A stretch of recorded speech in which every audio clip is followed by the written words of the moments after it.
आपको जयपुर से देंगे, जहां पर फोन टैपिंग के आरोपों पर बोले गृह राज्य मंत्री किरोड़ी लाल मीणा का कोई फोन टैप नहीं हो रहा है और जो वीडियो वायरल हो रहा है उसकी प्रामाणिकता क्या है ये तो किरोड़ी लाल मीणा जी ही स्पष्ट कर सकते हैं। विपक्ष के पास कोई मुद्दा नहीं है, जवाहर सिंह की तरफ से कहा गया है। तो देखिए एक बार फिर से फोन टैपिंग के आरोप में यहां पर सरकार को घेरते हुआ विपक्ष नजर आ रहा है। विपक्ष के पास कोई मुद्दा नहीं है, ऐसा जवाहर सिंह बेटम की तरफ से कहा गया है। जो वीडियो वायरल हो रहा है उसकी प्रामाणिकता क्या है, सुनिए जरा आपने क्या कहा गृह राज्य मंत्री जवाहर सिंह बेटम। देखिए कुछ दिन पहले एक अखबार में खबर छपी थी, माननीय किरोड़ी लाल मीणा जी ने इस तरह का कोई बयान दिया। उस खबर के आधार पर विपक्ष के साथियों ने उसको मुद्दा बनाया। मैंने सदन के बाहर कहा था कि हमारी सरकार किसी भी विधायक, किसी भी मंत्री का टेलीफोन टेप नहीं करा रही है। इन लोगों की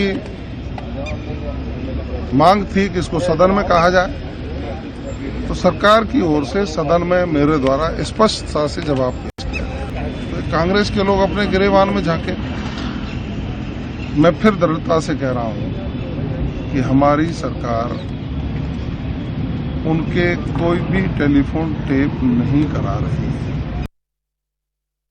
से बड़ी खबर आपको देंगे, जहां पर प्रहलाद के बोरवेल में गिरने का मामला। 5 साल की प्रहलाद को नहीं बचा सकी टीम। 13 घंटे बाद एसडीआरएफ ने बाहर निकाला है। डॉक्टर ने बच्चे को मृत घोषित कर दिया है। डग अस्पताल की मोर्चरी में रखा गया है शव। डग थाना पुलिस करवा रही पोस्टमार्टम की प्रक्रिया। घटना के बाद इलाके में मातम का माहौल देखने को मिल रहा है। तो 5 साल का प्रहलाद बोरवेल में गिर गया था और बोरवेल में गिरने के बाद रेस्क्यू ऑपरेशन शुरू किया, लेकिन बच्चे को नहीं बचाया जा सका। डग अस्पताल की मोर्चरी में शव रखवाया गया है। पुलिस पोस्टमार्टम के बाद आगे जो है इस पूरे मामले पर कार्रवाई होगी। दरअसल देर रात 3:40 पर बोरवेल गड्ढे से बाहर निकाला गया शव। घटना के बाद इलाके में मातम का माहौल है। मामले में डग थाना पुलिस लापरवाही बरतने वालों के खिलाफ मामला दर्ज करेगी।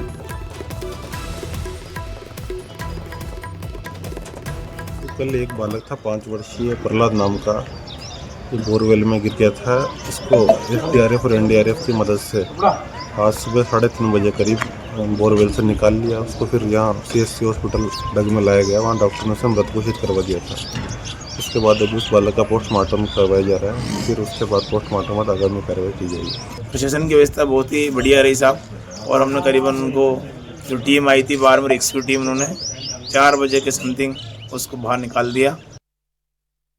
और चलिए आगे बढ़ते हैं। बड़ी खबर जयपुर से आपको देंगे, जहां पर कांग्रेस विधायक दल की बैठक शुरू हो गई है। विधानसभा में ना पक्ष लॉबी में ये बैठक हो रही है, जहां पर टीकाराम जूली, डोटासरा सहित कांग्रेस के विधायक मौजूद हैं।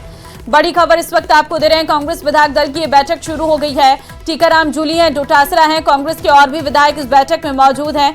विधानसभा की ना पक्ष लॉबी में ये बैठक हो रही है, जिसमें आगे की रणनीति तैयार की जा रही है कि किस तरीके से आगे वो अपना गतिरोध जारी रखने वाले हैं।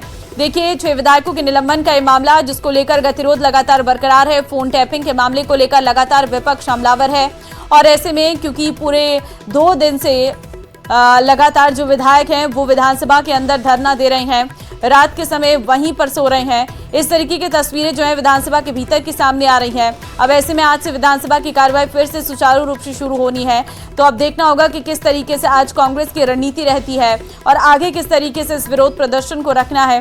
इसी के सिलसिले में आज की ये बैठक बुलाई गई है और विधानसभा में ना पक्ष लॉबी में ये बैठक हो रही है। गोविंद सिंह डोटासरा सहित कांग्रेस विधायक इस बैठक में मौजूद हैं। बैठक शुरू हो गई है और क्योंकि ठीक 11 बजे विधानसभा की कार्रवाई शुरू हो जाएगी और उससे पहले इस बैठक को रखा गया है, जिसमें ना पक्ष लॉबी में कांग्रेस के विधायक दल की ये बैठक, आगे की रणनीति इसमें तैयार की जा रही है। नेता प्रतिपक्ष टीकाराम जूली की अध्यक्षता में ये बैठक हो रही है और सभी कांग्रेस के विधायक इस बैठक में शामिल हैं।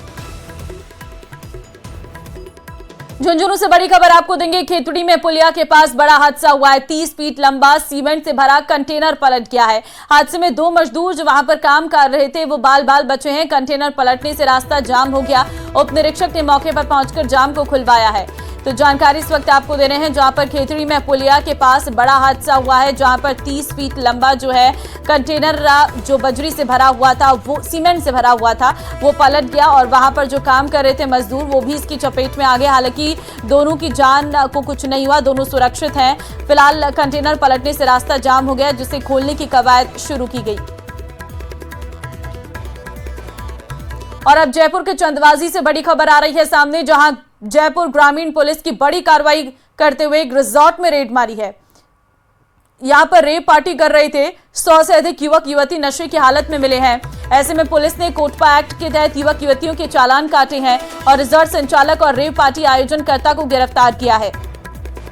आपको बता दें कि ये पूरा मामला चंदवाजी स्थित स्टोरीज ऑर्गेनिक फार्म रिजॉर्ट का बताया जा रहा है।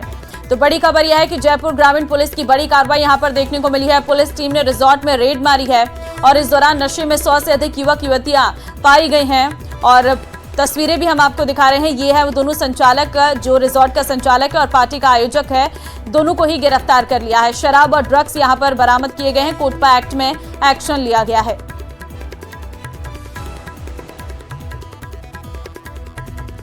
देखिए, कोटा में कोचिंग इलाके लैंडमार्क सिटी में कोचिंग स्टूडेंट्स को नशे की सप्लाई करने वाले आरोपी को पुलिस ने गिरफ्तार कर लिया है।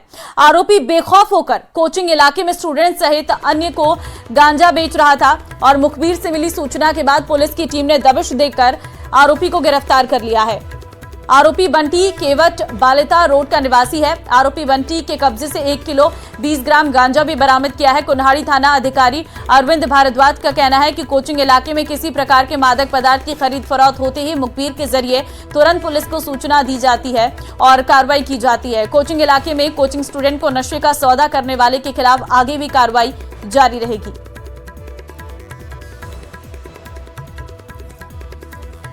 हमने थाना लेवल पर और इसमें खासकर हमारे एसपी मैडम ने बच्चों को और बच्चों के साथ जो परिजन है उनको अपना इतना जोरदार मुखबिर तंत्र डेवलप किया हुआ है कि हर छोटी से छोटी खबर के मैसेज उनके पास मैडम का पहुंचते हैं और फिर मैडम संबंधित एसएचओ को उन मैसेज को फॉरवर्ड करती हैं और उस पर कार्रवाई करते हैं। झुंझुनू से बड़ी खबर आपको देंगे, जहां पर पिलानी में चोरों के हौसले बुलंद हैं। 2 दुकानों को चोरों ने निशाना बनाया है। मोबाइल शॉप से 2 मोबाइल नकदी चोरी की गई है। बस स्टैंड चौकी से महज 100 मीटर दूर ये चोरी की वारदात हुई है।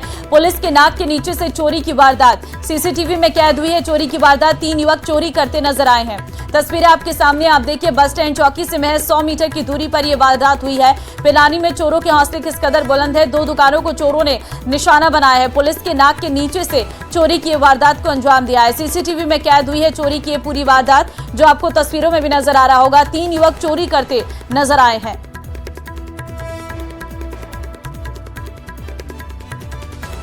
ये सर 2:30 बजे की रात की घटना है।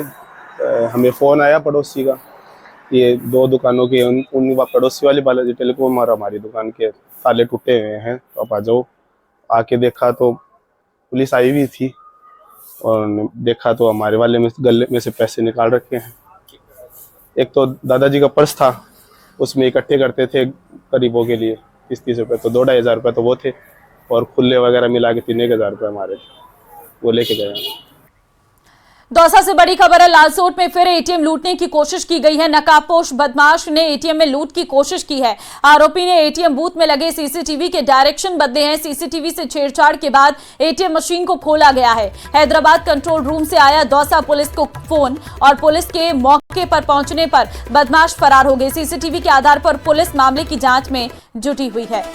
तो देखिए किस तरीके से ये चोरी की वारदात को अंजाम दे रहे थे। एटीएम लूटने की कोशिश की थी, हालांकि कोशिश जो है वो नाकाम हो गई।